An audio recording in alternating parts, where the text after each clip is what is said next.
There's a very large number of ways of interpreting any set of data. It's a real conundrum. But to leap from that to the notion that everything is interpretation, and then to bounce from that to the idea that all interpretations are based in power, it's like, yeah, how about we do a multivariate analysis instead of a univariate analysis? Or, oh no, your brain can't handle that level of complexity. It's like the argument about the gender gap in wages, you know. It's like, it's prejudice. It's like, well, yeah, partly, but that's one variable among many. It's also partly that men do all the horrible, dangerous jobs, not all of them, because there is nursing, you know, and that can be pretty damn rough.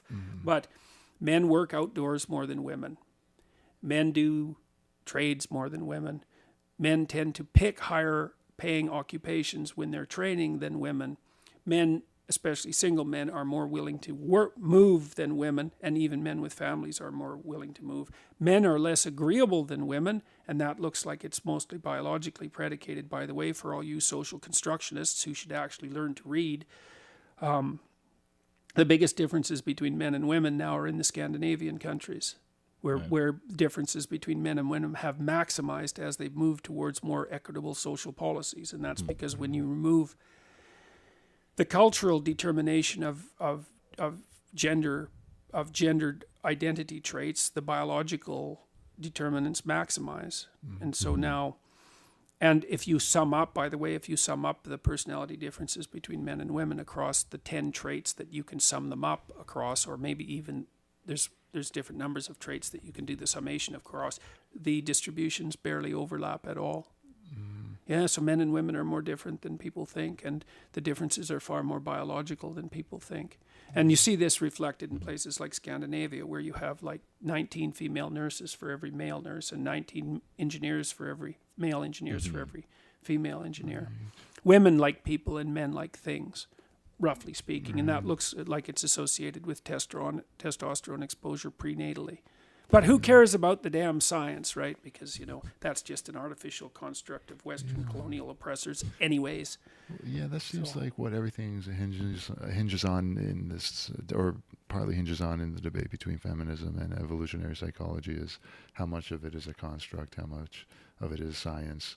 But I'm taking it that you think there's a lot more science to be recognized than there is. The personality studies are devastating to the social constructionist position. Absolutely devastating, because what's happened, okay, so there are 5 cardinal personality traits. You can differentiate them in slightly different ways, but I would say the science on that is as well established as any single fact in social science. You know, and you might say, well, that's not saying much, but that's, you know, that it is saying a lot. We know the social scientists have produced a lot of extremely interesting and useful information. So there's 5 cardinal personality traits.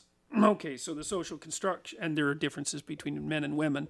The biggest differences are at the 5-factor level, in agreeableness and negative emotionality or neuroticism. So agreeableness is roughly a politeness and compassion, and it looks to me like maternal orientation, maternal versus maternal orientation. So the more agreeable you are, the more you take care of things. The more agreeable you are, the more self-sacrificing you are. And that's perfect for infants, right? Because if you're going to take care of an infant, you bloody well better be self-sacrificing, because what is the infant going to do? Nothing.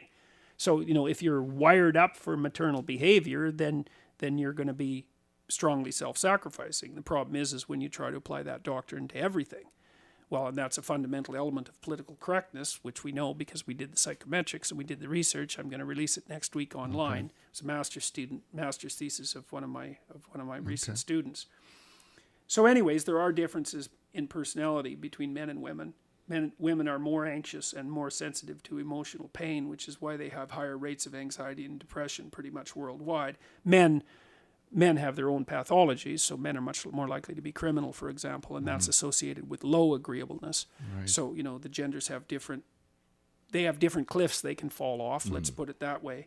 So the social constructionists would say that, well, the reason those differences exist is because of differences in socialization. Okay, so let's run the experiment. Let's take 4 countries, let's call them the Scandinavian countries, and let's put in place policies for several generations that are designed to eliminate the cultural variation in the treatment of men and women. And you could say, well, it hasn't been totally eradicated, and fair enough, but If it hasn't been substantively reduced by those 4 decades of serious effort, then it's probably not going to be substantively reduced. And I think it's no overstatement to state that the Scandinavian countries are the countries that have done the most legwork in producing a gender equitable society. Now, they're paying a big price for that in many ways, but that's a whole different issue. So what's happened? What's happened? Well, the personality differences between men and women in the Scandinavian countries have maximized. Okay, guess what? Social constructionists, you're wrong. And that's that. And so there's no way out of the argument. It's not like I'm happy about this. I could care less fundamentally. Maybe it would have been a good thing if it would have turned out that that the differences between men and women could be eradicated by social transformation. You could make that case. I don't happen to believe that, because I think women are women because that's the way that women are, and men are men because that's the way they are, and that's probably just fine, even though there are masculine women and feminine men and all of that, But I don't think a priori that the assumption that those differences should be eradicated by social policy manipulation is a very good idea. You actually probably could do it if you got draconian enough, but you'd have to put a hell of a lot of effort into it. But anyways, that isn't what happened in Scandinavia. What happened is that the difference is maximized. It's like, and I've seen people who are social constructionists tie themselves up in knots over that, but I've never seen a single one of them formulate a reasonable counter-argument. Oh, the studies were too small. It's like, yeah, no. This is tens of thousands of people in multiple studies by multiple independent researchers who didn't have an axe to grind. They're just psychometric investigators. And they were neutral about, in fact, most of them, social science is overwhelmingly left-wing oriented. I mean, Jonathan Haidt has been pointing that out and complaining about it for quite a while, mostly as a scientist, because it actually does bias a fair bit of the work that social scientists do. Because we tend to make the presumption as social scientists, for example, that the personality traits that lead people to be conservative in their orientation are somehow inferior to those that lead them to be liberal. And there's just no justification for that from a scientific perspective. But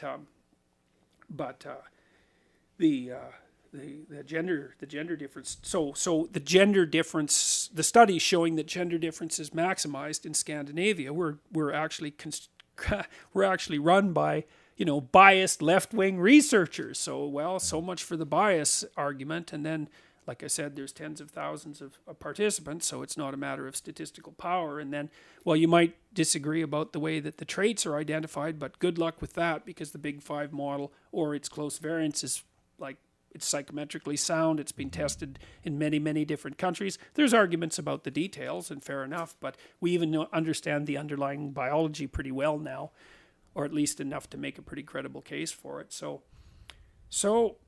yeah, but why let that interfere with your theory, because there's nothing better than a good theory. So, and if you really... The biggest difference between men and women turns out to be this people versus things orientation. Actually, there's I think, if I remember correctly, and I'm afraid I may have this wrong, I think there's a 2 standard deviation difference between men and women in people versus thing orientation, which is a whopping difference. It's a major difference. And that's why women gravitate towards the helping professions, and why men, all things considered, gravitate towards things, because men are thing obsessed. Well, why? You see it with bloody monkeys. Female monkeys show a pronounced preference for dolls.